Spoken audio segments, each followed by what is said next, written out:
para além da sala de aula. E, em segundo lugar, eu queria muito agradecer a todos os clinicantes, né, a nossa equipe, que é a Cine também.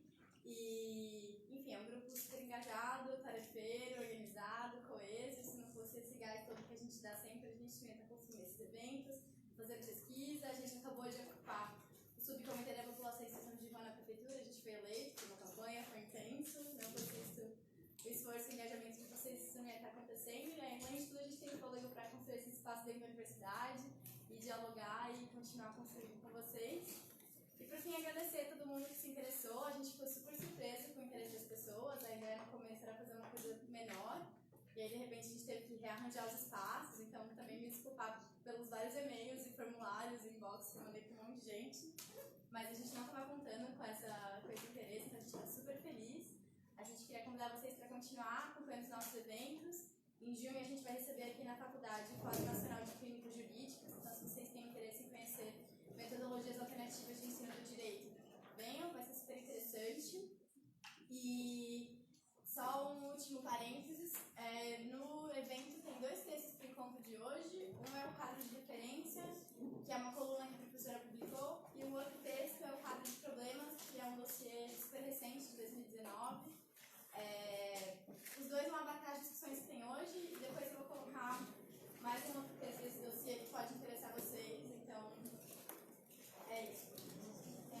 Eu queria fazer um agradecimento ao seu agradecimento. Vixe. 1, 2.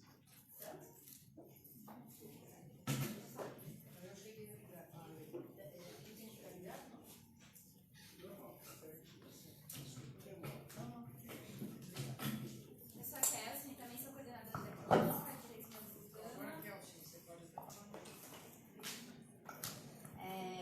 Eu vou fazer um agradecimento pontual também ao Centro Acadêmico 11 de Agosto, que possibilita que tenham 2 coordenadoras, né, na equipe da clínica. Então, nós somos funcionárias do Centro Acadêmico 11 de Agosto e, bom, é o Centro de Agosto que permite com que a gente tenha essa equipe para organizar esse tipo de evento, porque como a Laura estava falando aqui, a longa lista de eventos que ela relatou, nós temos muitas pernas e muitos braços, e um dos fatores pelos quais a gente consegue fazer isso, estar no comitê, pensar um Fórum Nacional de Clínicas que está em junho. Eu peço que vocês procurem nas nossas redes sociais, vão ter espaços abertos para que vocês proponham trabalhos. E um dos motivos pelos quais a gente consegue fazer tudo isso é porque o Centro Acadêmico possibilita que a gente faça isso, né? Então, eu queria agradecer de novo e falar para vocês que a gente tem pela frente uma semana muito incrível, uma formação que inicialmente a gente pensou para os nossos alunos, pensando nos trabalhos que eles vão ter com as temáticas da população em situação de rua e políticas públicas pela frente, mas que é um prazer ver tanta gente interessada. A gente teve inscrição não só da graduação, mas da pós-graduação de outras faculdades, né, de diversas faculdades. Então a gente fica muito feliz mesmo com o interesse e a gente espera que vocês gostem da semana.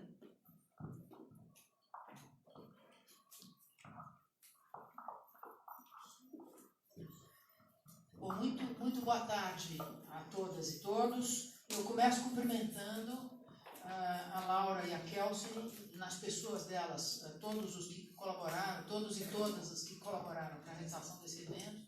Quero dizer que para mim é uma grande honra estar aqui a convite dos estudantes, das estudantes. É uma grande honra abrir essa semana, poder contribuir, poder colaborar, especialmente com base num tema que é o tema é um tema de vida, da minha vida de pesquisa, ela é inteiramente dedicada ao direito e políticas públicas. E eu quero começar dizendo isso. A referência que eu vou usar é a um dossiê que foi publicado, que é o trabalho mais recente que eu publiquei, em dezembro do ano passado, e que se chama... Eu vou explorar isso. Se chama...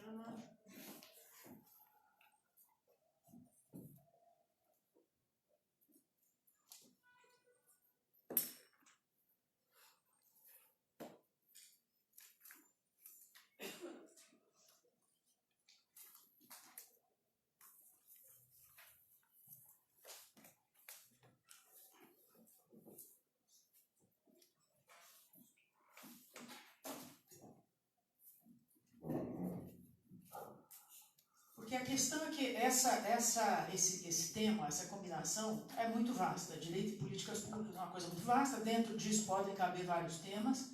Quem está há mais tempo na área sabe que uma das dificuldades é fazer o que eu chamo de alinhamento conceitual. Às vezes o que está na cabeça dele, como política pública, não é a mesma coisa que o que está na cabeça dela. A gente tem ideias diferentes, experiências diferentes, e nem o nosso diálogo é muito, muito frutífero. Isso não impede que a gente converse, etc., mas eu venho há algum tempo com um conjunto de pesquisadores buscando identificar formas e maneiras de tornar isso um conhecimento mais organizado, no sentido de ser um conhecimento que pode ser compartilhado por uma comunidade maior e pode gerar respostas para que façam sentido para uma comunidade maior. Parece um pouco abstrato, mas isso na verdade é a estrutura do artigo que eu escrevi nesse dossiê. Esse dossiê é composto de 14 artigos. Já faço uma propaganda, ele vai ser lançado oficialmente num evento de dia inteiro, no dia 17 de abril, uma sexta-feira, aqui na faculdade. Vão estar alguns dos autores dos artigos, e vai ter um outro evento no dia 15 de maio no Rio, na UFRJ. Então, é um evento em 2 cidades. E ele junta, nesse dossiê, tem então a contribuição de 7 professores e 7 alunos da pós-graduação ou do mestres, doutores, que defenderam seus trabalhos com base nessa metodologia. Então, ele foi publicado numa revista, a revista Estudos Institucionais, está lá o link, quem quiser pega o artigo que quiser dessa revista. A ideia é abrir para várias leituras, então tem desde coisas um pouco mais teóricas, esse artigo Método e Aplicações, esse artigo sobre o quadro de referência de problemas, escrito pela Isabela Ruiz, parceria comigo, e artigos que resultaram de trabalhos, por exemplo, o artigo do Frederico Haddad, resultado de um trabalho de mestrado, chama Função Social das Vias Urbanas, e ele discute a questão por que estudar a função social das vias urbanas usando a metodologia de direito e políticas públicas. Que diferença isso faz? Está muito bem explicado nesse dossiê, nesse artigo, recomendo a leitura. Tem mais um artigo do Marcelo Schumacher, que foi orientado pelo professor Diogo Coutinho, que descreve o programa Minha Casa Minha Vida, analisa os seus vários elementos, usando o quadro de referência, que nós vamos comentar na segunda parte da aula, que é uma ferramenta criada exatamente para dar a condição da gente dissecar uma política e examinar os seus elementos jurídicos. Outro artigo que tem lá é sobre a carreira docente, escrito pelo Carlos Toledo, defendeu o doutorado ano passado.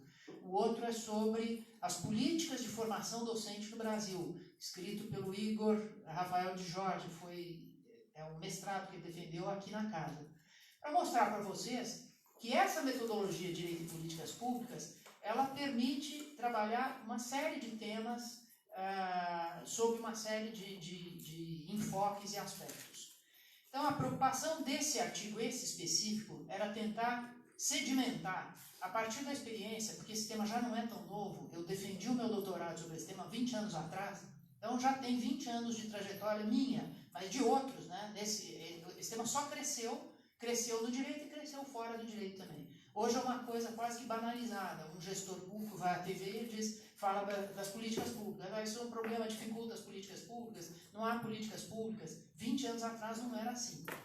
Então, a questão é entender que movimento foi esse, né? Qual é o papel das políticas públicas, mas mais do que isso, eu quis chegar na segunda parte dessa locução, que é aplicações. Para que serve?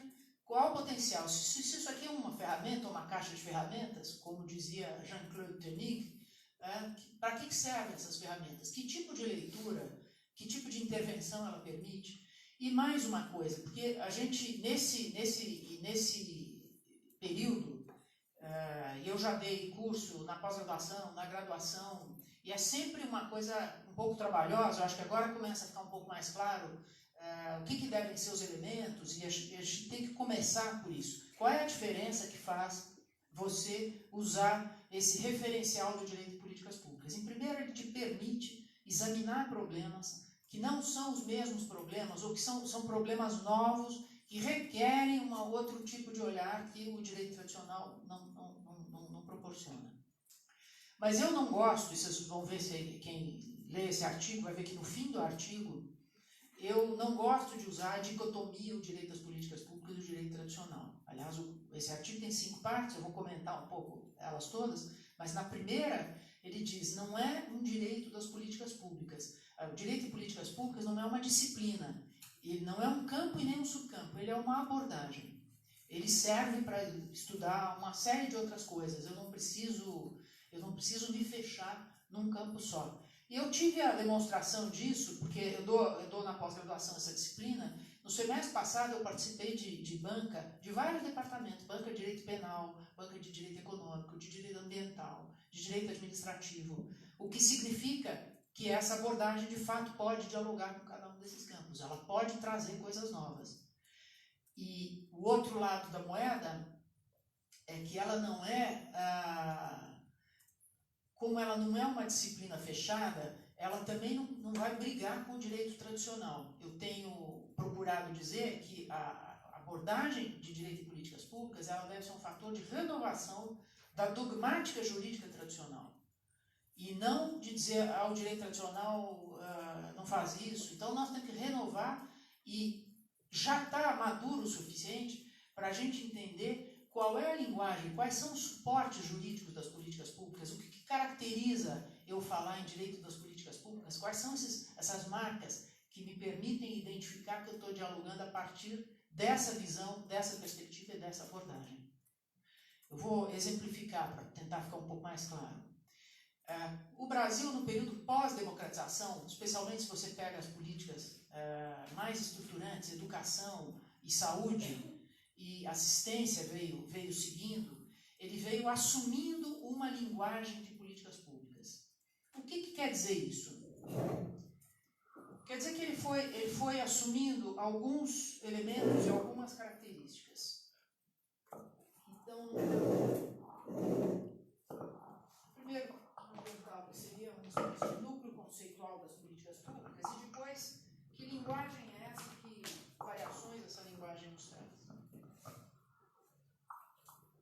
Conceito, ou núcleo conceitual, não é obrigatório, não precisa ser o meu, mas a gente precisa criar um certo consenso epistemológico para saber que nós estamos falando a mesma coisa.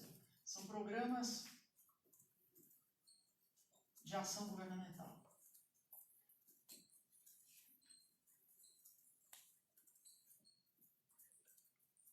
Significa que tem uma presença do Estado, necessariamente. A outra coisa é que eles lidam com problemas complexos. A outra coisa é que lida com problemas em escala ampla. A outra coisa é que eles demandam coordenação e articulação entre múltiplos atores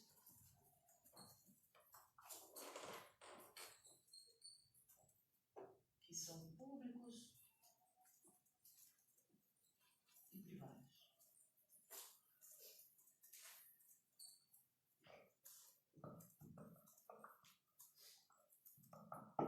Então ela é essa caixa de ferramentas, ela serve para isso, ela foi pensada para esse tipo de problema. Às vezes a gente vê um texto, alguém que quer usar para outras coisas, e eu às vezes sou muito crítica em relação ao uso que se faz sobre, ou a limitação, uma visão muito limitada da questão da judicialização das políticas. Política pública é muito mais do que o mundo que chega ao poder judiciário. E muito mais do que o mundo que chega ao direito. Uma primeira coisa para a gente ter para o público de direito é que uma política pública não se restringe e não se reduz aos elementos jurídicos. Você não consegue descrever uma política pública só com as disposições da Constituição, das leis ou das normas. A política pública sempre tem mais do que isso. Ela tem uma dimensão de recursos, ela tem uma dimensão histórica desses atores, do que está por trás da construção de uma política. Ela pode ter uma dimensão territorial, né, de geografia, se a gente está falando de urbanismo. Ela pode ter uma dimensão educacional, se a gente está falando de educação, e assim por diante. Por isso que eu posso ter a visão de políticas públicas aplicada a vários temas, mas eu sempre tenho essas características. Então, não é por acaso que é um instrumental muito afeito, muito próprio para tratar, por exemplo, de questões de urbanismo. Por exemplo, de questões de meio ambiente, que são problemas complexos. Não há questão ambiental que possa ser solucionada sem considerar essa multiplicidade de atores públicos e privados. Então, esse arcabouço, ele serve para isso, ele tem esse horizonte de aplicações. Então, com base nessa primeira conceituação, que tem que ter a presença do Estado, e mais uma coisa, em geral, as políticas públicas são pensadas prospectivamente, né? Elas servem muito para a ação, elas são pensadas para a ação. Embora fora do direito não seja sempre assim. No direito, nós temos um costume e um hábito, né, prescritivo. Então, eu posso ter o pensamento prescritivo, também chamado de normativo, e isso é uma atitude da ciência, né, e o pensamento descritivo ou analítico. Às vezes eu estou examinando uma política pública e eu posso, por exemplo, comparar duas políticas e dizer que uma foi mais bem sucedida do ponto de vista da relação custo-benefício, outra foi mais bem sucedida do ponto de vista da inclusão da população excluída, ou outra foi... Então isso é um raciocínio analítico. Não necessariamente eu estou dizendo o que é melhor ou o que deve ser feito. Mas nós no direito temos um um treinamento muito profundo que nos faz querer dizer o que deve ser feito. E nesse dossiê tem uma hora que eu falo, não vamos brigar com isso. Isso é uma característica do pensamento jurídico e do comportamento jurídico. Né? Acho que a gente tem que fazer um esforço para ser mais analítico, mas saber que a nossa cabeça está orientada para problemas e para a solução de problemas. O que não quer dizer que você vai pegar a primeira coisa e dizer deve ser. Aliás, o meu esforço, por exemplo, na pós-graduação, é desmontar essa visão pronta e exercitar outros pontos de vista para a gente conseguir chegar no problema, conseguir chegar numa outra abordagem. Bom, mas então as aplicações, eu estou começando aqui a alinhavar, o conceito está na minha trajetória, está num livro publicado em 2006. Aliás, eu quero Laura e Kelsen, fica à disposição, tem muito desse material, está nos Moodles das disciplinas, se vocês quiserem, isso tudo está disponível para vocês. O conceito ele pode ser a base para o método, e o método é necessário quando você vai ter uma comunidade maior de pesquisadores compartilhando um problema. E para que serve essa comunidade maior? Para você ter um conhecimento mais robusto e a capacidade de aprender um com o outro. Porque enquanto a gente está... Eu uso um conceito para mim, você usa um conceito para você, ela usa um conceito para ela, está muito bem. Mas os nossos trabalhos não vão produzir um grande impacto. Se a gente conseguir pactuar, e essa pactuação não é questão política, essa pactuação é epistemológica. Olha, esse conceito é explicativo, ele tem um bom poder explicativo. Ele explica esse tipo de problema. Ele elucida um outro tipo de questão. Quando a gente consegue avançar a esse ponto de que você tem uma comunidade que enxergou certas questões comuns, você começa a ter as bases de um método que começa a tornar possíveis aplicações conhecidas.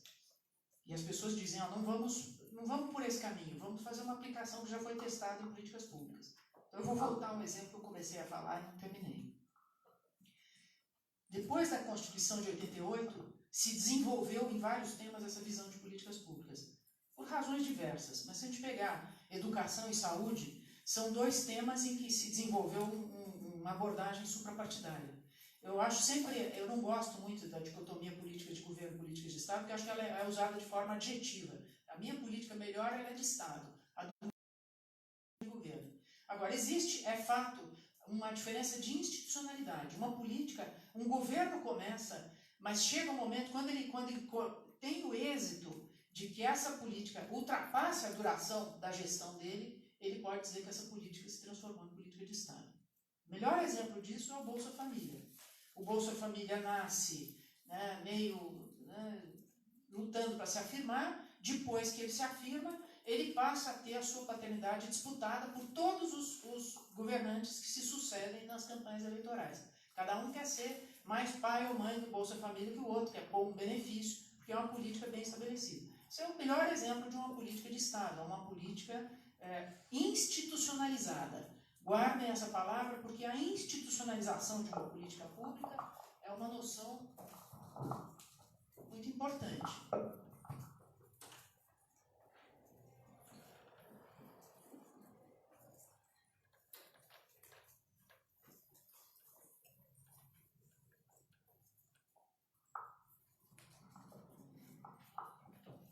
E esse exemplo do Bolsa Família, eu posso ver coisas parecidas, sei lá, estruturação do SUS, de vários programas. Eu até diria, eu acho que o governo, surpreendentemente, está dando uma boa resposta. O governo brasileiro está dando uma boa resposta em relação ao coronavírus.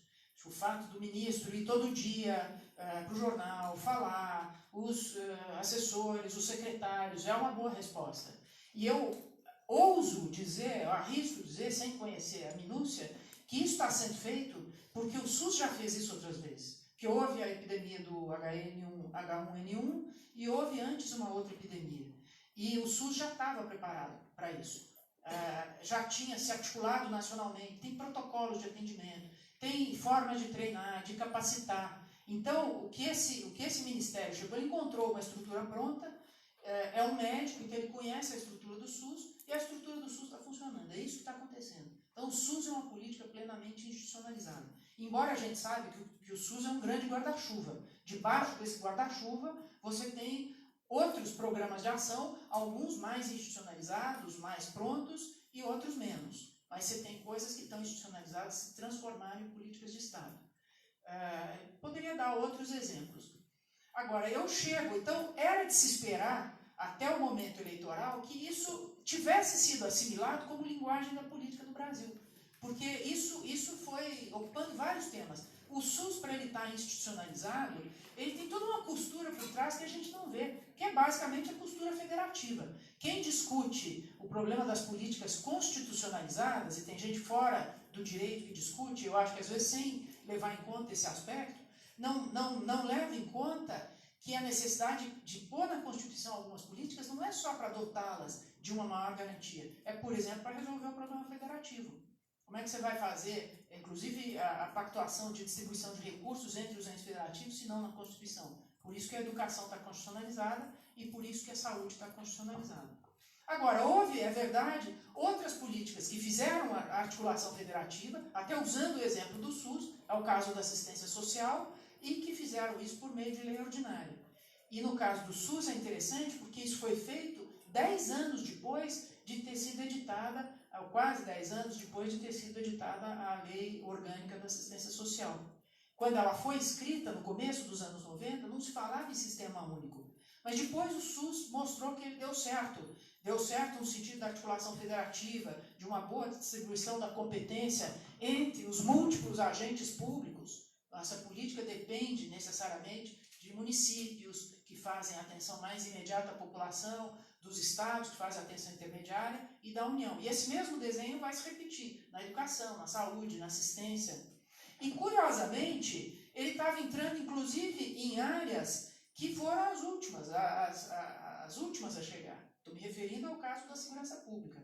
Nós sabemos, se vocês compararem o texto da Constituição que trata da saúde, que trata da educação e que trata da segurança pública, é um outro padrão.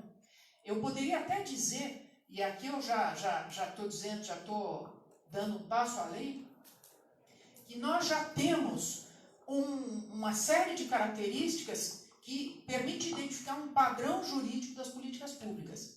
Esse padrão de ação articulada, esse padrão do envolvimento de múltiplos agentes, esse padrão que resulta da composição de normas. Você nunca tem uma política pública numa norma só, você precisa ter as disposições de execução, de organização que vem em outras normas. Então você já tem um padrão. E se eu for para a educação, eu vou ver que esse padrão está aí. Se eu for para a assistência, esse padrão está aí. Se eu for para a cultura, esse padrão está aí. Claro, cada uma com as suas variáveis, com as suas variantes. Mas eu posso dizer que o padrão de políticas públicas hoje é muito presente na maneira de atuar politicamente no Brasil, e isso explica o porquê do interesse nesse assunto, né? Tem outras coisas que explicam, mas eu entendo que questões que eram discutidas tradicionalmente na teoria do Estado, e eu tenho feito essa reflexão porque a divisão do departamento que eu ocupo aqui, é da teoria do Estado, né? O que aconteceu? A teoria do Estado, de uma certa maneira, diminui e ela é substituída, ou aquele campo teórico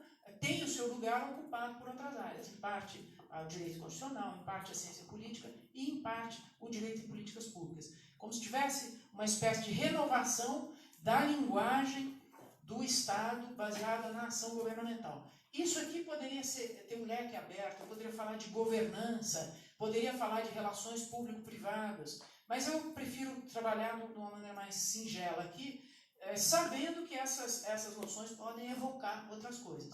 Enfim, está havendo uma expansão dessa linguagem de políticas públicas, ela está resultando num padrão de ação que tem essas características. Participação, envolvimento, então, de múltiplos entes públicos.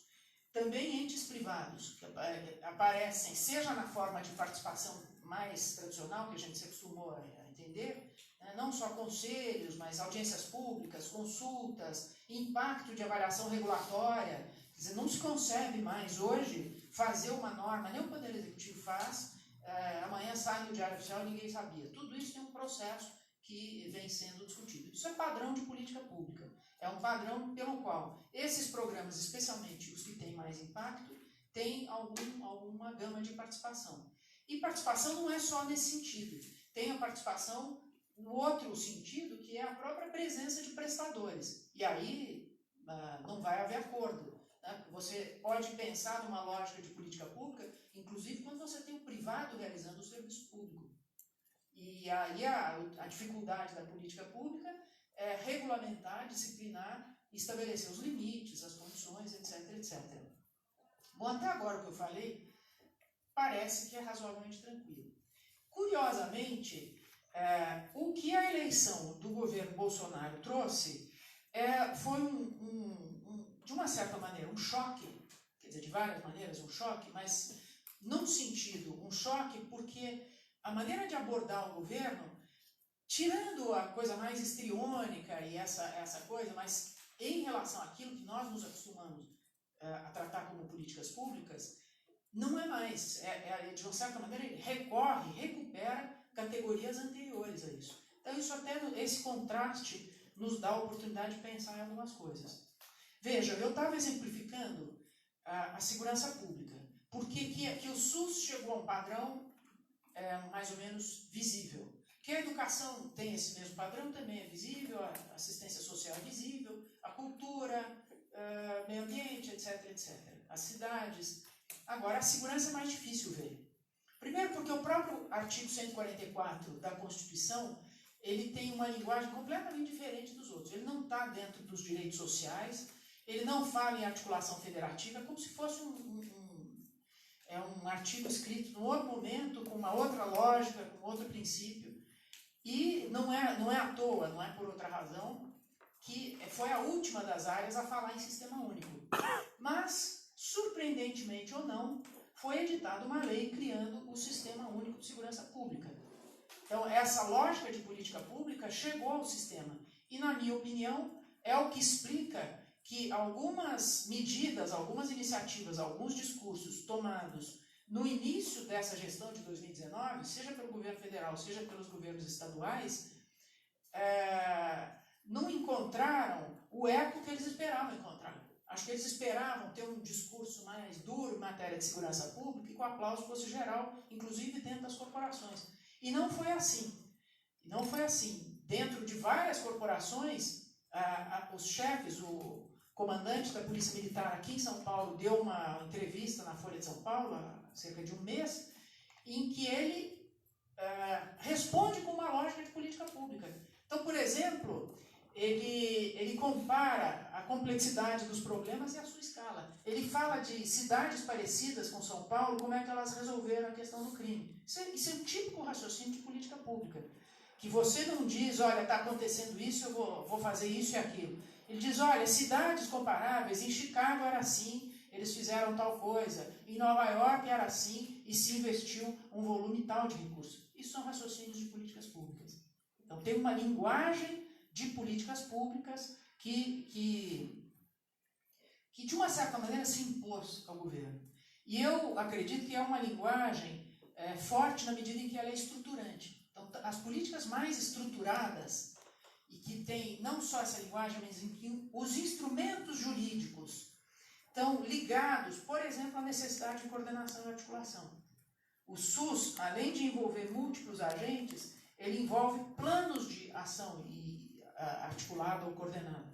Então, a resposta ao problema da epidemia do coronavírus, do Covid-19, é uma resposta similar àquela que já foi feita para o H1N1, que é uma resposta articulada. Não olha, tem um plano, tem uma distribuição de atribuições do que se faz na União, nos estados e municípios, tem um protocolo de atuação, se o paciente chegar, para onde ele vai ser dirigido, tem a rede referenciada, quer dizer, ele não vai chegar no escuro em qualquer lugar, se ele chegar numa unidade básica de atendimento, para onde ele vai ser encaminhado. Isso tudo está planejado, isso tudo está coordenado, articulado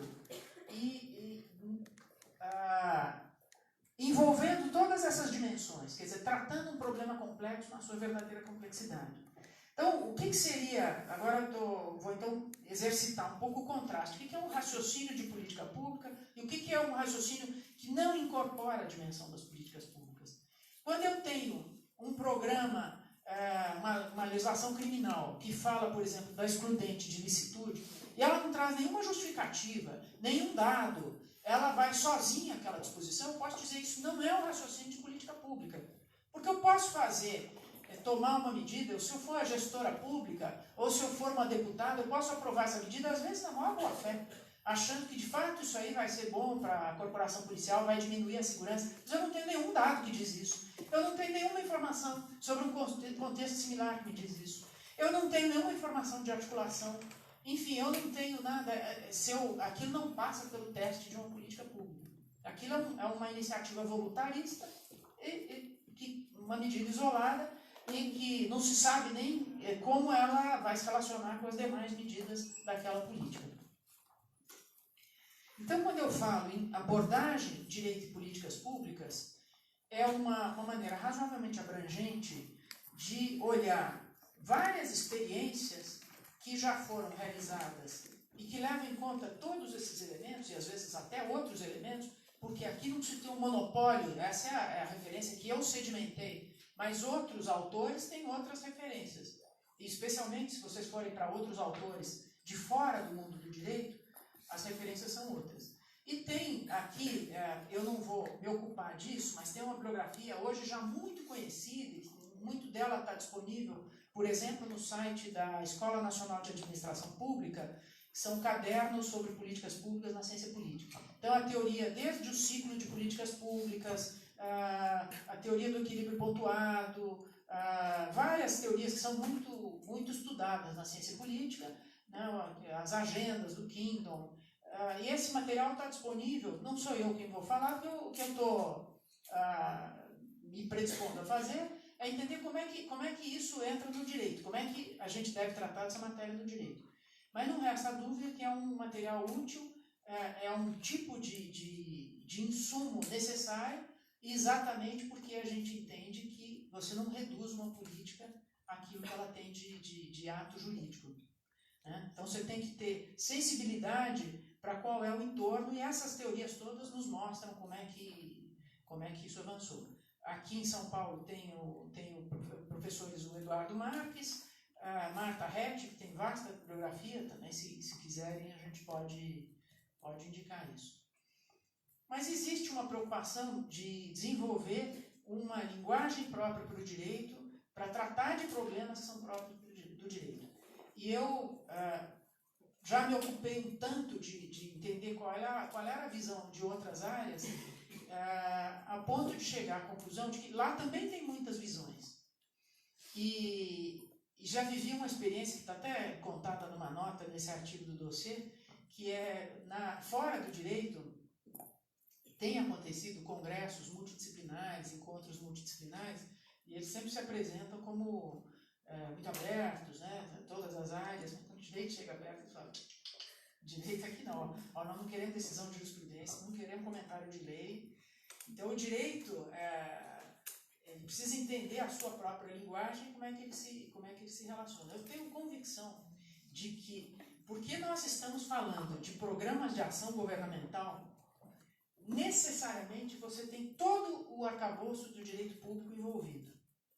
E é um arcabouço do direito público que não necessariamente é esse que está aí. Uma parte dele está aí, ele é...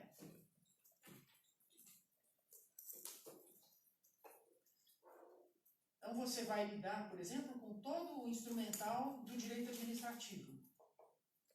O ato administrativo,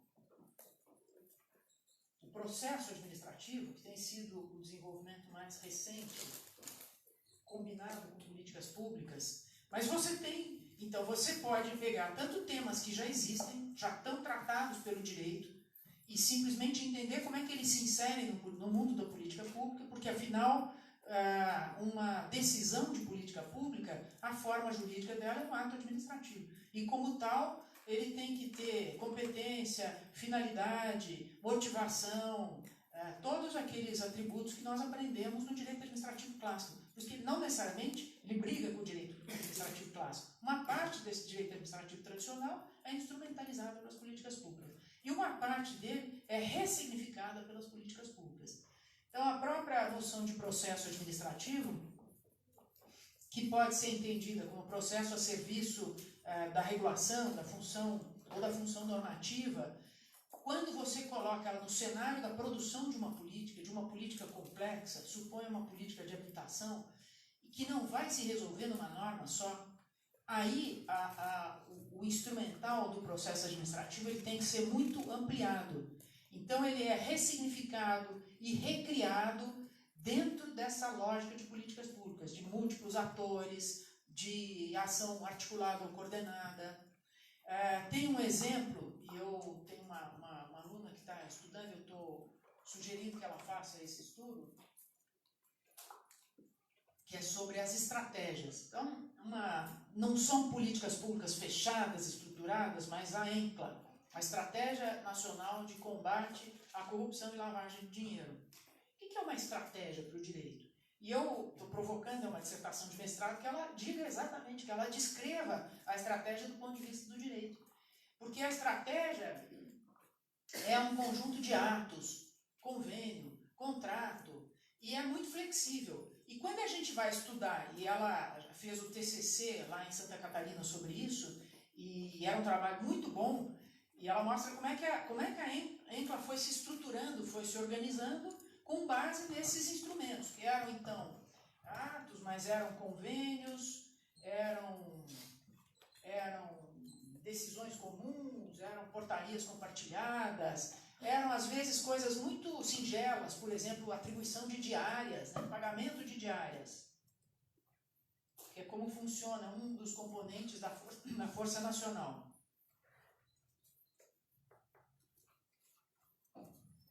Então você pode dizer que uma política está institucionalizada, isso é porque ela já não depende mais do governo, não é mais um favor, quando ele diz, olha, para você fazer encontros da ENCLA, quem for participar desses encontros vai receber diárias. Isso é uma maneira de institucionalizar, isso é uma maneira de ter uma oficialidade.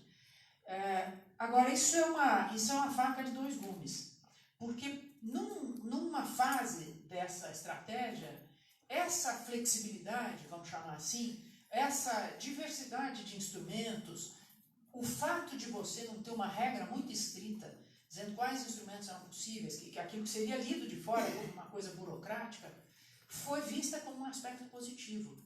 Porque você dizia o seguinte, vamos supor, ela é do Ministério Público, ele tem um contato com não sei quem, vou participar de uma reunião da ENCLA. Ele é da Defensoria, também vou, pede, recebe diárias da Defensoria, vai lá, pega um avião, eles conversam, cria uma outra coisa, vamos supor, um guia de boas práticas, tá?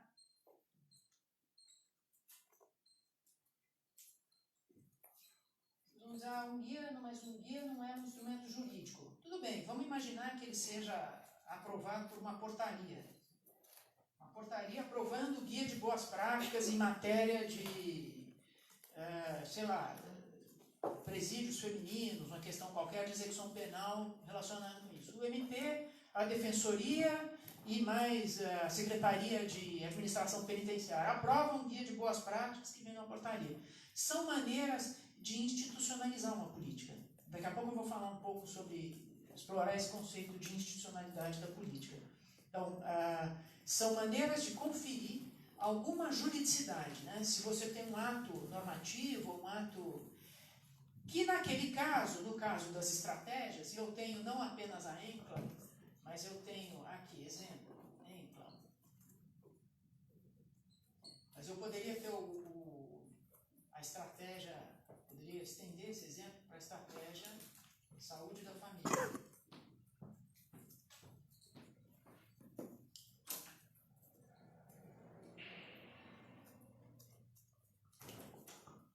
O fato de ser estratégia, o fato de ser uma composição, isso a gente já pode dizer que em termos jurídicos, você tem uma composição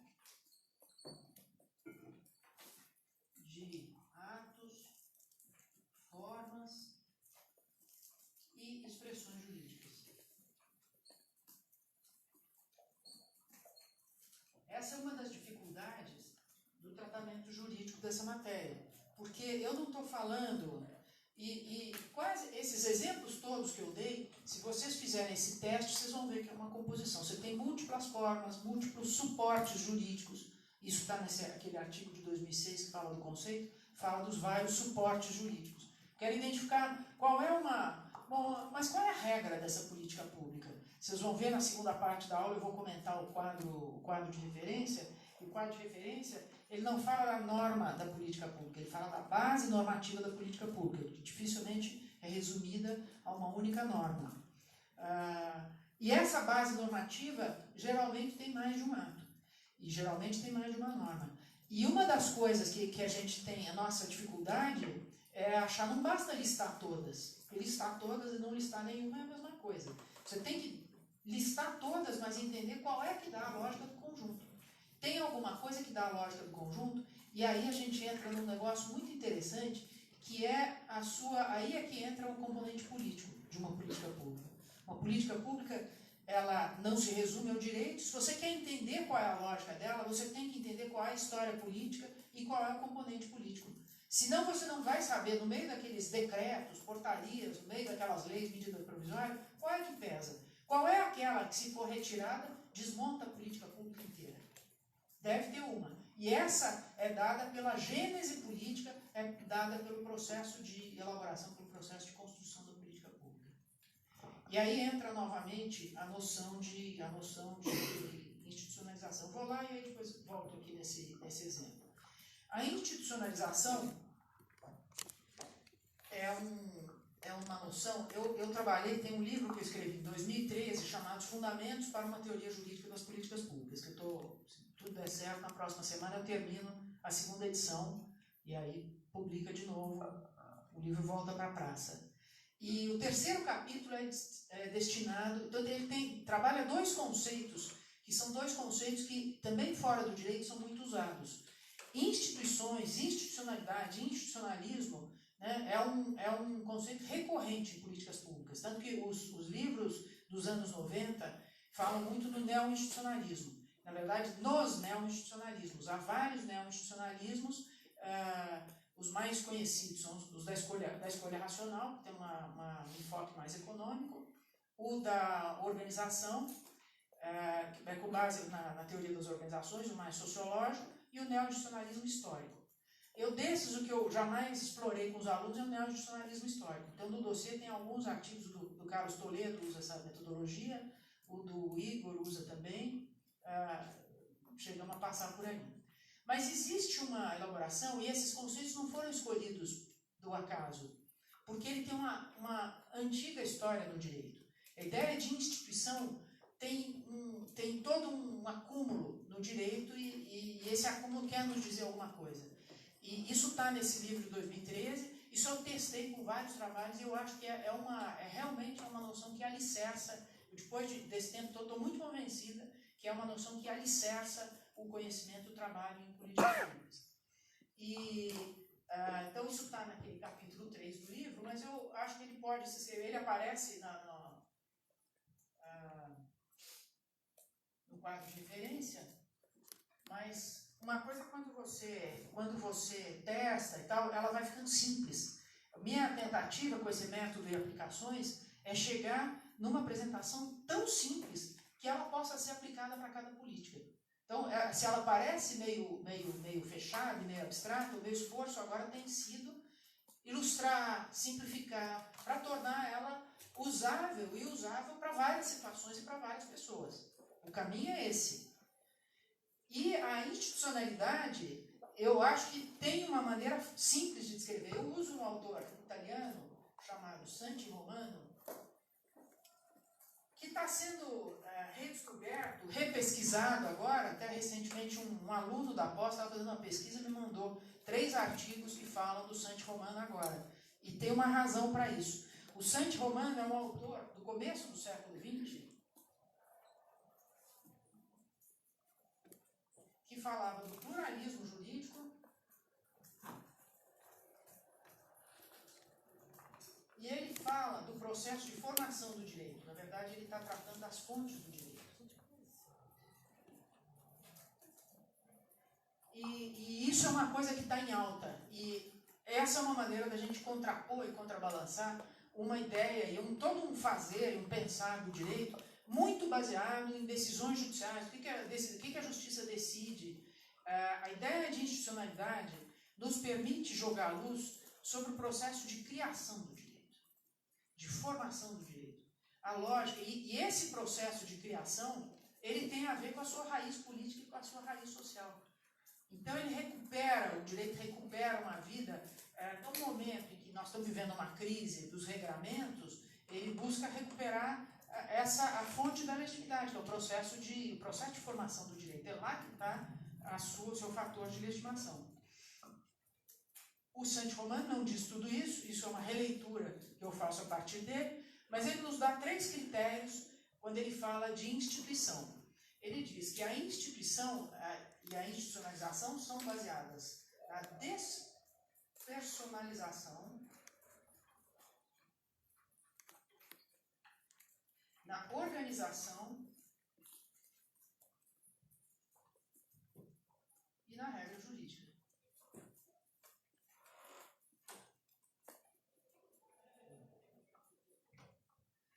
Lembra que eu falei para vocês do Bolsa Família, que ele nasce sem pai nem mãe, né? Aliás, ele nasce fome zero e leva um ano para o governo do PT começar a botar um programa de pé e finalmente é o programa Bolsa Família. Depois ele é criado por medida provisória, depois tem transformado, convertido em lei, e depois, ao lado dessa lei, vem várias medidas por decreto, uma série de outras coisas. Uma cria o cadastro único, criam várias praxes, criam-se usos, práticas, que é outra ideia que a instituição também carrega, com base em outros autores, né? Que a instituição, quando eu falo em instituição, estou falando em costumes. Eu estou falando não apenas na regra escrita, na regra pronta, mas eu estou falando em práticas reiteradas. Pois bem, então, segundo o Santi Romano, uma vez que elas se despersonalizem, quer dizer, quando aquela prática não depende mais do instituidor, você diz, ela está instituída, ela está institucionalizada.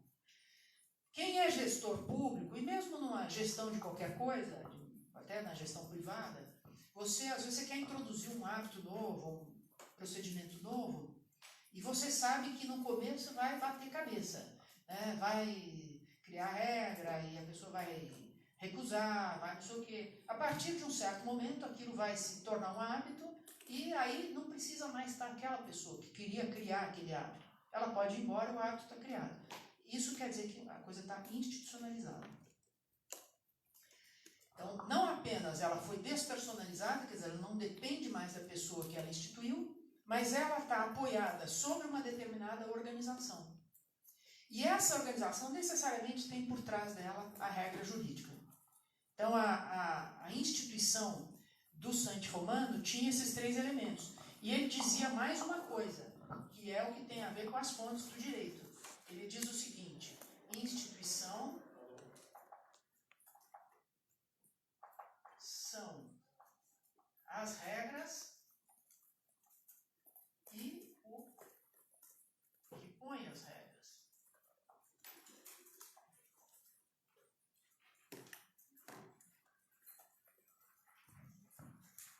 Significa que para entender a instituição, eu necessariamente preciso entender a sua gênese, o seu processo de origem, o seu... E aí, atualizando o olhar, os conflitos que tiveram por trás, como é que eles foram resolvidos, tudo isso me conta a história de uma decisão. O neo-institucionalismo histórico explora muito isso. Tem um artigo famoso da Ellen Immergut, que fala dos sistemas de saúde, compara a Suécia, a Suíça e a França. E ela mostra por que em cada um chegou uma determinada conformação. E contrariando o que seria a expectativa. Bom, você tinha um país que era mais privatista e resulta numa coisa diferente, um outro que tinha mais os sindicatos. Ela faz uma explicação com base na leitura das instituições. Então, instituições, você tem várias leituras, eu nos trabalhos, incorporo coisas de umas de outras. Tem uma autora da ciência política que eu uso muito, que está na toda a segunda parte do artigo que eu escrevi no dossiê, que se chama Método e Aplicações da Abordagem de Direito e Políticas Públicas, que é a Elinor Ostrom. É a primeira mulher a ganhar um prêmio Nobel de Economia. E ela tem a pesquisa sobre os comuns. E, na verdade, ela fala mas ela e muitos outros, né? Instituições são práticas compartilhadas, são regras compartilhadas. Então, você tem uma instituição quando você tem muitas pessoas entendendo que aquilo é uma prática para ser feita, independentemente de ter sido posto por uma norma. Aí tem diferenças entre aquilo que é escrito pela caneta de alguém que tem formação jurídica e pela caneta dos outros. Nós, que temos formação jurídica, temos relativamente pouca produção nesse mundo. Nós estamos ainda entrando e ainda produzindo. Então, para voltar a falar do dossiê, o dossiê tem 5 partes, né? A primeira, em que eu digo por que direito e políticas públicas é uma abordagem, não é uma disciplina, não é um campo, na verdade é uma abordagem, um método que serve para estudar vários fenômenos e vários campos. Na segunda parte, eu falo, citando a Elinor Ostrom, reflito e procuro refletir como é que você faz para pegar uma gama, uma multiplicidade de pessoas pensando no assunto e como é que você transforma isso em conhecimento comum. É uma parte relativamente extensa, porque está longe de ser banal. Por conta disso, como eu não tenho essa conceituação, para que serve, para que problemas, cada teoria usa outra. Não é à toa que na ciência política, hoje já está mais manualizado. Você pega vários manuais e a referência às teorias são mais ou menos as mesmas. Essas que eu falei, ciclo, equilíbrio pontuado, a da janela de oportunidade, tem lá uma meia dúzia que todo mundo cita. Mas elas são meia dúzia, elas não foram convertidas a uma coisa só e talvez não sejam. Por quê? Porque cada uma está olhando para uma coisa diferente. Isso não é um problema. Mas uma área de conhecimento, um método, uma forma de pensar, ela amadurece na medida em que ela é compartilhada. Mais pesquisadores e mais pessoas vão entendendo que esse mesmo método vai responder às suas dúvidas. Lá eu me estendo mais do que eu vou fazer aqui, inclusive explicando com o balanço que existe entre o caso concreto e a sua generalização. Nesse ponto vale a pena só comentar a questão da pesquisa empírica. A pesquisa empírica é uma fronteira relativamente nova no direito, que vem muito de influência da ciência política, e a ciência política, por sua vez, tomou isso por influência da economia, muito dos Estados Unidos, e nos coloca uma série de oportunidades novas, de possibilidades, mas também de dificuldades e desafios. Então, no Brasil já tem até uma rede de pesquisa empírica em direito, uma revista, vários temas, e são coisas, eu sei que vocês vão ter aqui alguém que vai falar especificamente sobre isso. Qual é a relação entre a pesquisa empírica e o conhecimento teórico? Isso eu desenvolvo um pouco nessa segunda parte do dossiê, mostrando que eles se alimentam uma da outra. Então eu disse para vocês que no dossiê tem um caso sobre formação de professores, sobre carreira docente, sobre função social das vias urbanas, sobre Plano Nacional de Educação. eles não são rigorosos estudos empíricos, e vocês vão ter aqui o privilégio de ter a Maíra Machado, que é muito rigorosa nesse ponto. Eles têm assim, algum compromisso com o empiricismo, mas são despretensiosos amostras de direito aplicado. Mas a pergunta se coloca, como é que eu tiro um conhecimento comum desses temas tão variados, dessas abordagens variadas? Aí é que entra o problema do método. Eu ter um método comum, ou eu identificar certas perguntas comuns que o direito se faz, ou certas... isso é que me faz ter uma estrutura metodológica comum. Nós todos, comunidade aqui do direito, sabemos que serve, né, por exemplo, para problemas complexos, que eu vou usar Então eu falei de urbanismo, falei de meio ambiente, porque são temas que surgem, mesmo fora do direito, eles surgem com áreas novas. Mas eu poderia voltar agora para esse exemplo que eu estava dando. Alguém tem dúvida de que a segurança pública, pela sua complexidade, por tudo que ela envolve, pode ser resolvida se não for por uma abordagem desse tipo? Alguém acredita que é possível pensar naquele modelo antigo e edita uma lei de cima para baixo e está resolvido o problema? Definitivamente não.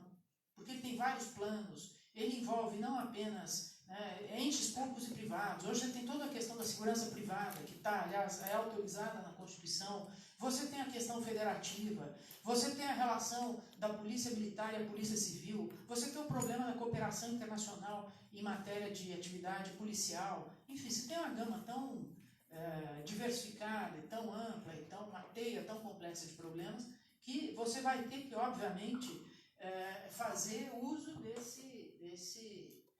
desse tipo de abordagem. E por isso que essa abordagem ela vai penetrando, ela vai entrando na linguagem de gestores públicos,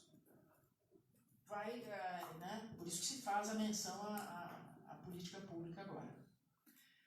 Para eu não deixar sem fecho esse raciocínio, vamos voltar aqui, porque eu falei de institucionalização a propósito das estratégias, porque a observação que eu tinha feito aqui, e retomo isso aqui, é que já existe no Brasil, depois dos 30 anos de Constituição, uma experiência de um padrão jurídico, um padrão de organização das políticas públicas que nos permite dizer, não tem categorias jurídicas próprias das políticas públicas.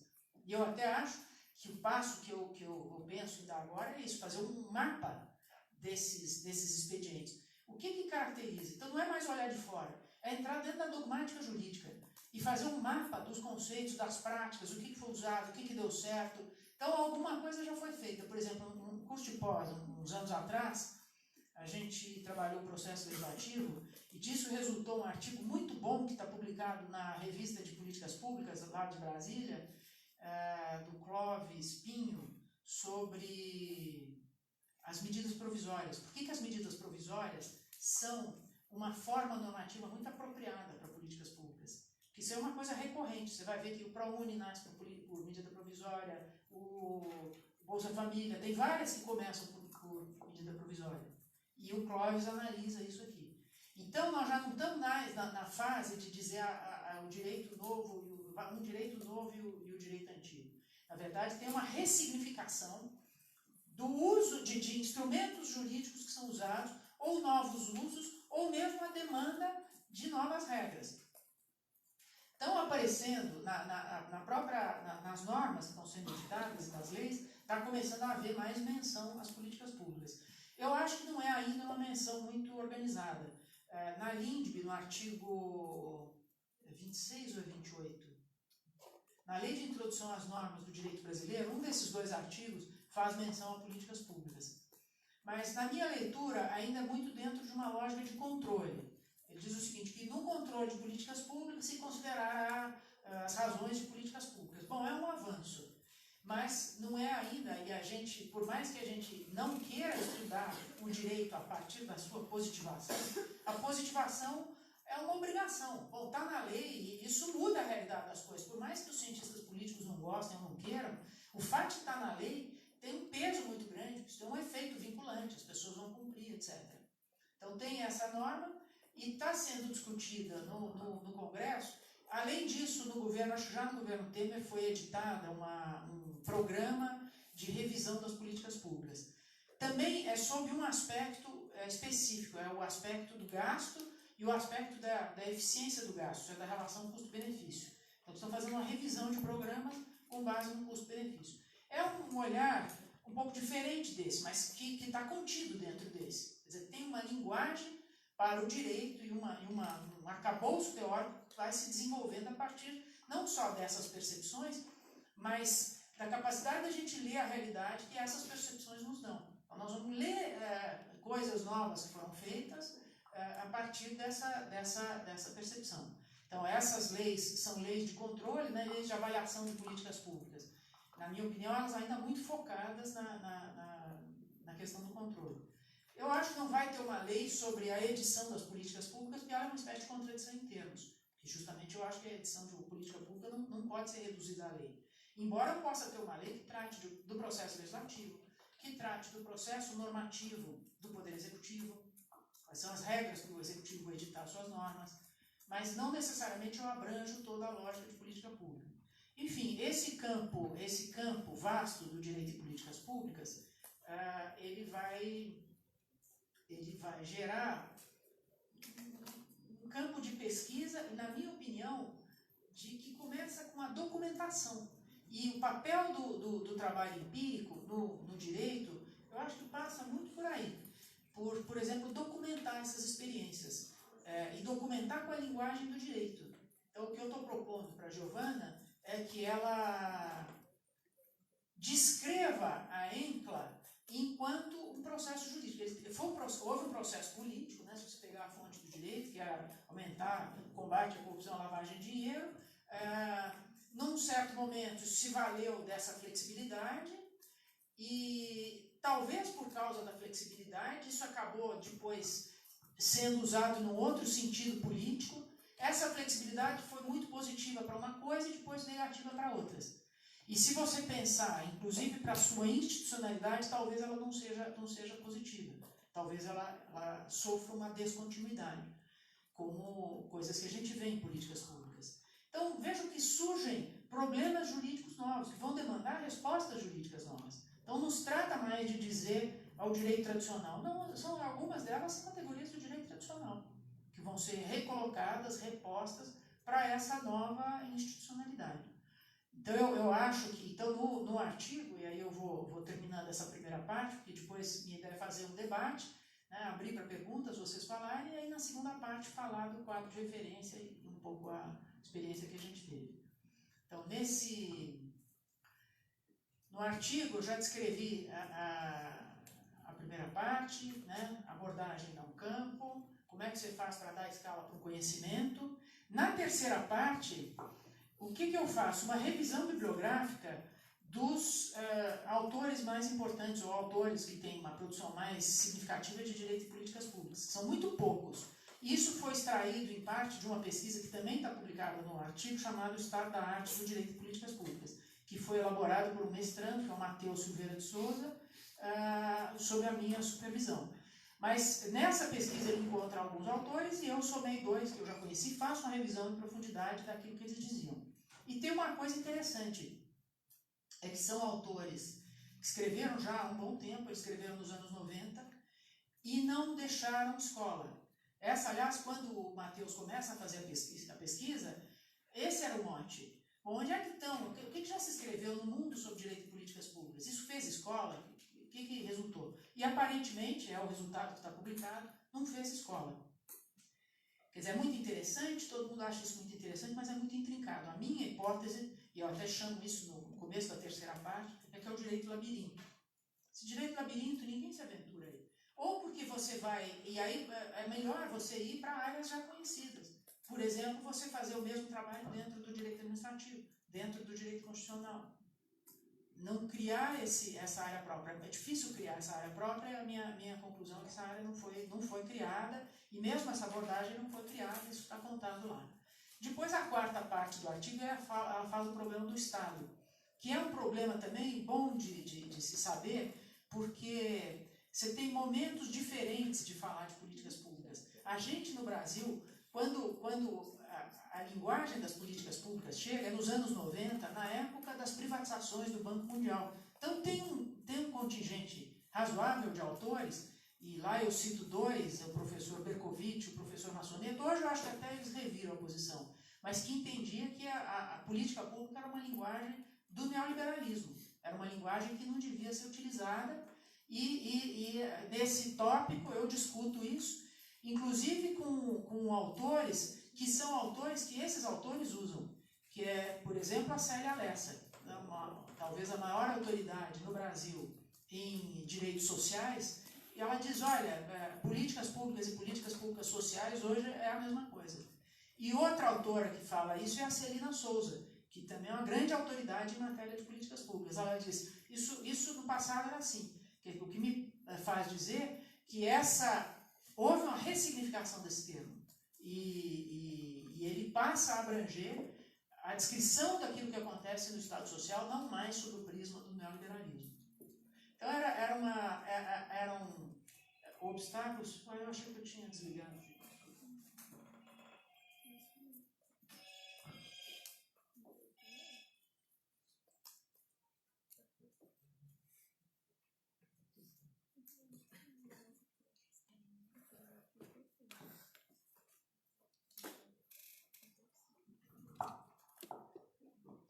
São certos obstáculos que precisavam ser removidos até para você poder trazer a linguagem dos direitos sociais, saber que as políticas públicas elas preenchem esse vazio deixado pela teoria do Estado. A teoria do Estado tradicional, clássica, ela de uma certa maneira minguou, ela diminuiu.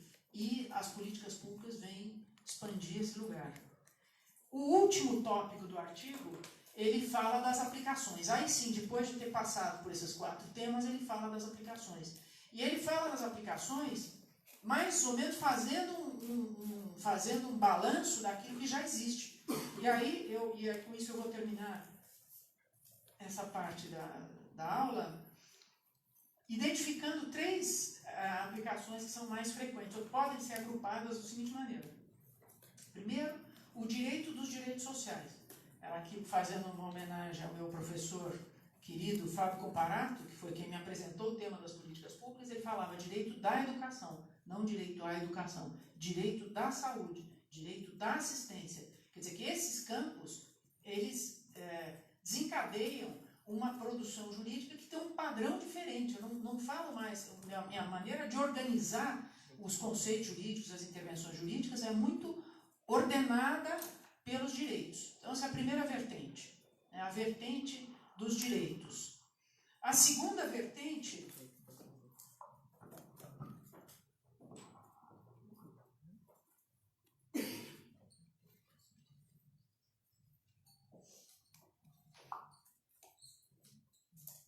eu falo dos direitos sociais, mas isso se estende para outros direitos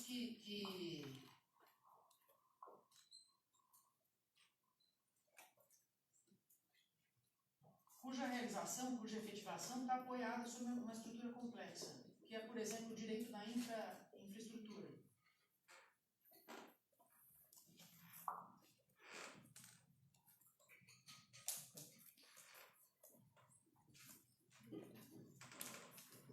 Na verdade, é como se ele aprendesse com os direitos sociais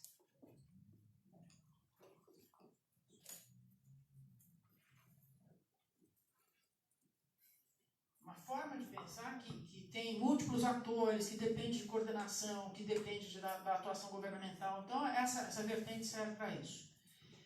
A segunda vertente, eu abrigo sobre o controle. Porque é imperioso reconhecer que os controles jurídicos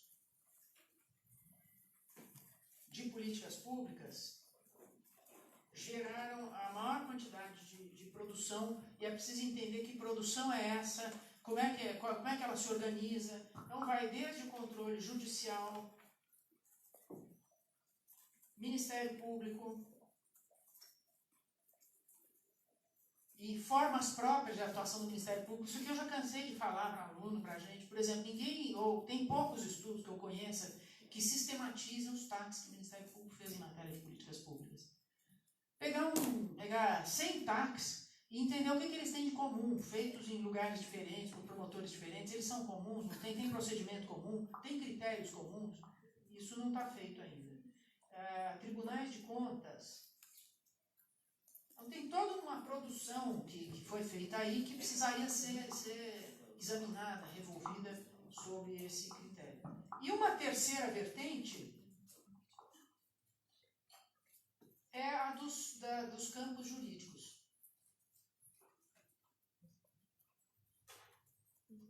Que é o do direito constitucional, direito administrativo, direito financeiro. E aí eu acho que tem um conceito que o professor Diogo estuda, e eu acho que o caminho para ele é isso aqui. Quando ele fala em tecnologia jurídica de políticas públicas,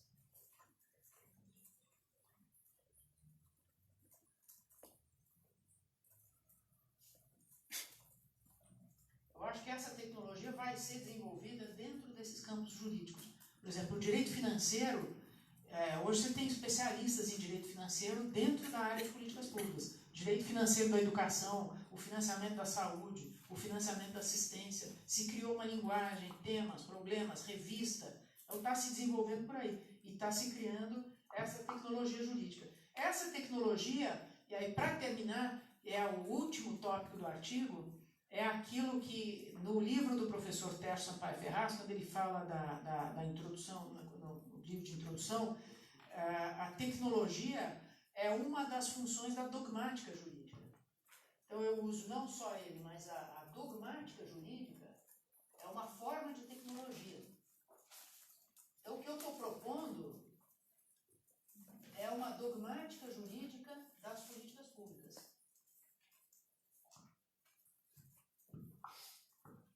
E que não vai ser fechada dentro de um campo ou de outro. Ela vai estar para o direito financeiro, tem certos instrumentos, uma legislação própria da área financeira, para a área da cultura, uma legislação própria da área da cultura, mecanismos, encontros. Tem coisas que são criadas, consultas públicas, mas na verdade elas desenvolvem uma especificidade. Se você for para a área do meio ambiente, tem padrões próprios, tem uma especificidade. Se você for para a área das cidades. Então essa dogmática vai fazer esse mapa, essa análise e como é que essas aplicações são feitas. Isso não é uma novidade completa. Vários trabalhos, se vocês pegarem esses do dossiê e N outros, eles lidam com isso. Só que eles não têm consciência plena de que está sendo produzida uma dogmática jurídica própria das políticas públicas.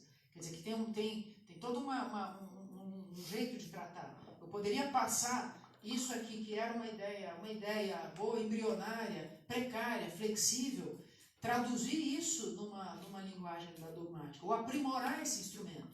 A flexibilidade da estratégia é uma coisa positiva, mas às vezes ela é negativa porque ela é muito precária. Será que eu não posso desenvolver, aprimorar esse instrumento, contemplando a sua flexibilidade e mitigando os efeitos da sua precariedade? Isso não é um sociólogo que vai fazer, isso é um jurista que vai fazer. Quem vai pensar esse instrumento é um jurista. E um jurista bem instrumentado, com boas ferramentas. Não é a política que vai dar isso para ele. É a capacidade de manejar os instrumentos do direito, as normas, os contratos, os regulamentos, assim por diante. Então, gente, acho que nessa primeira parte eu fico por aqui. Queria abrir a palavra para vocês, para questões, dúvidas, e aí a gente faz um pequeno intervalo e depois vai para o quadro de referência, que é uma coisa mais ilustrativa e mais fácil de entender.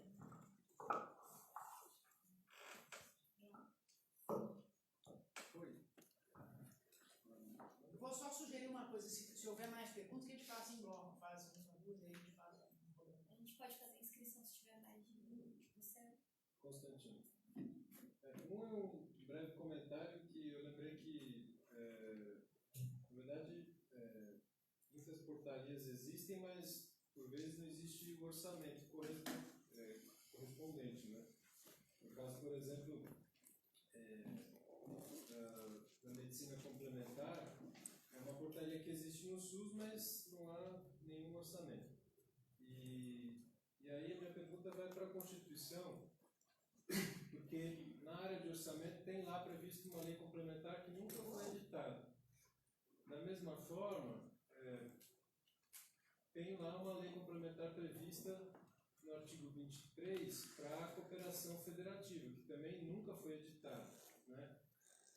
Tudo bem que eu não estou dizendo que a solução vai vir por meio das leis complementares, mas em que medida isso também não bagunça a nossa cooperação federativa? Suponho que os recursos financeiros sejam todos via convênio, quer dizer, deve ser um emaranhado de convênios, quer dizer, faltaria então leis nesse sentido para melhor aperfeiçoar a relação federativa na cooperação e no orçamento. E aí, por fim, eu sei que não tem uma cultura de avaliação, e a competência é a fiscalização, e quando se faz a avaliação é pela via da fiscalização, quando o Tribunal de Contas faz uma avaliação, mas isso não seria competência do Congresso? Quer dizer, o Congresso Nacional não deveria fazer mais avaliação de política pública, inclusive para poder editar essas leis que a nossa Constituição há anos reclama? Alguém mais? Tem alguma pergunta? Então eu tenho. Sim. Professora, eu queria te fazer uma provocação que, na verdade, você já me trouxe um pouco. Eu estou devolvendo que eu ainda estou angustiada com isso. Mas, quando a gente está pensando na abordagem do direito de políticas públicas, eu consigo enxergar a abordagem acontecendo e se consolidando em alguns campos. Então, judicialização de políticas públicas, no controle. Até quando a gente está olhando para a formulação de políticas públicas, parece mais claro para mim. Mas quando a gente para olhar a implementação de políticas públicas, eu não consigo não pensar que o direito também tem um espaço nisso, que a gente tem um campo próprio, uma linguagem própria para discutir a implementação de políticas públicas, mas que ainda não está tão consolidada e que não é tão fácil de enxergar. E aí eu queria saber o que você acha. Você acha que realmente existe, se existe espaço para pensar o papel do direito na implementação de políticas públicas e como? Se o quadro de diferença, por exemplo, pode ser um mecanismo ou se a gente tem que pensar um outro tipo. E acho que é isso. Deixa eu responder só essas duas, porque elas já são longas. O primeiro, a do Constantino, eu acho duas coisas. No direito, a temática das políticas públicas, ela surge muito da percepção da inefetividade do direito. Elas são, assim, irmãs, no momento de nascimento. Esse momento pós-Constituição de 88, e isso faz, o campo das políticas públicas está muito envolvido com isso. Então, o fato de existir um instrumento que é totalmente inefetivo repugna a lógica da política pública. A política pública pode até, nessa composição de atos, ela pode ter um ato, uma portaria que é revogada, uma norma que é aprimorada, mas a ideia de ter uma norma que é completamente inefetiva, embora no direito tradicional a gente trabalhe com isso, quando você pensa numa política pública operando, é uma coisa é alguma coisa muito errada, tá certo? Então, em princípio, e por isso que o conceito de institucionalidade nos ajuda. Se você está pensando em quem fez o programa, os atos que estão sendo editados para executar alguma coisa, ou para dar consequência aos objetivos, aquela regra de competência. A ideia de ter normas completamente vazias é estranha a esse raciocínio que eu estou propondo. Então você tem... e a cooperação federativa é uma coisa altamente complexa. Tanto que quando eu falei do SUS, eu disse assim, olha, é um macro, é um guarda-chuva, mas deve ter várias políticas, e aliás você tem o problema do financiamento, do subfinanciamento da saúde, né, que afeta muito. A perspectiva agora, e esse financiamento está sendo reduzido, está sendo encolhido, a perspectiva é de aumentar muito o volume de problemas na medida que você não tem financiamento suficiente para que a lógica das políticas públicas se cumpra. Então, a primeira parte da sua pergunta, não sei se respondi, mas é que eu queria dizer isso. Depois, a questão da competência da avaliação pelo Congresso, aí tem toda uma especialidade de avaliação, não é minha especialidade, não tenho acúmulo suficiente para isso. Você tem maneiras as mais variadas, você tem avaliação por usuário, você tem avaliação estritamente técnica, você tem avaliação de custo-benefício, você tem as avaliações que o Tribunal de Contas faz, e certamente haveria alguma competência para o Congresso. Né?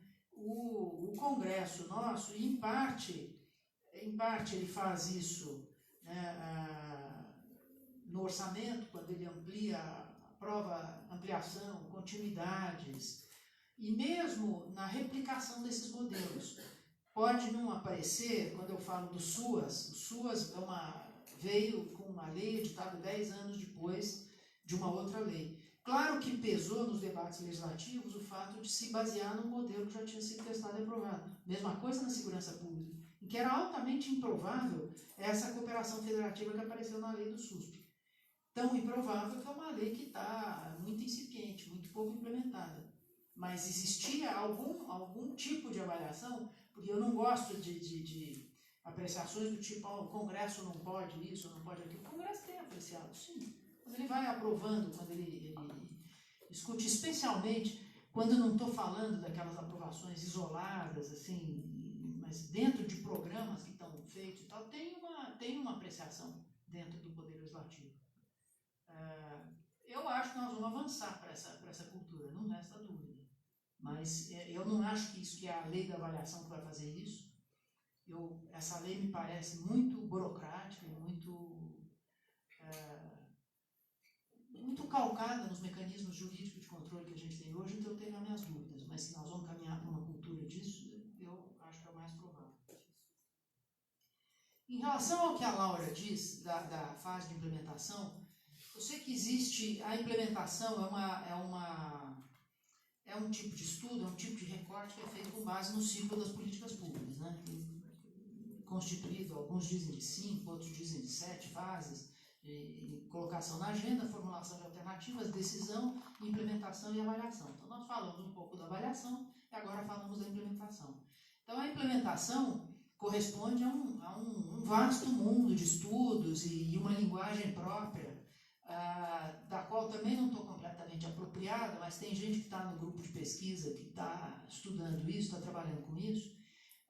Eu não tenho dúvida que o direito tem um papel em todas essas fases, em todas, no desenho dos processos de avaliação, nos critérios de implementação, no desenho de procedimentos, aprimoramento de regras de competência, mecanismos contratuais que envolvam público-privado. Tem um dos livros que está mencionado nessa terceira parte do meu artigo, que é o do Morin, é um autor suíço que infelizmente já morreu, foi o último livro que ele escreveu, se chamou Direito Neomoderno das Políticas Públicas. Ele tem um vasto inventário de todos tudo o que ele estava englobando naquilo que ele chamava de Direito Neomoderno de Políticas Públicas. Procedimentos, contratos. Ele não está colocando sob o prisma das fases do ciclo, mas certamente se você colocar o prisma das fases do ciclo, você vai achar várias respostas jurídicas por aí. Alguma questão mais? Ou vamos para o café? Alguém mais quer perguntar alguma coisa? Então vamos fazer uma pausa, aí a gente na segunda parte faz um pouco mais curto. Aqui funciona a internet, né?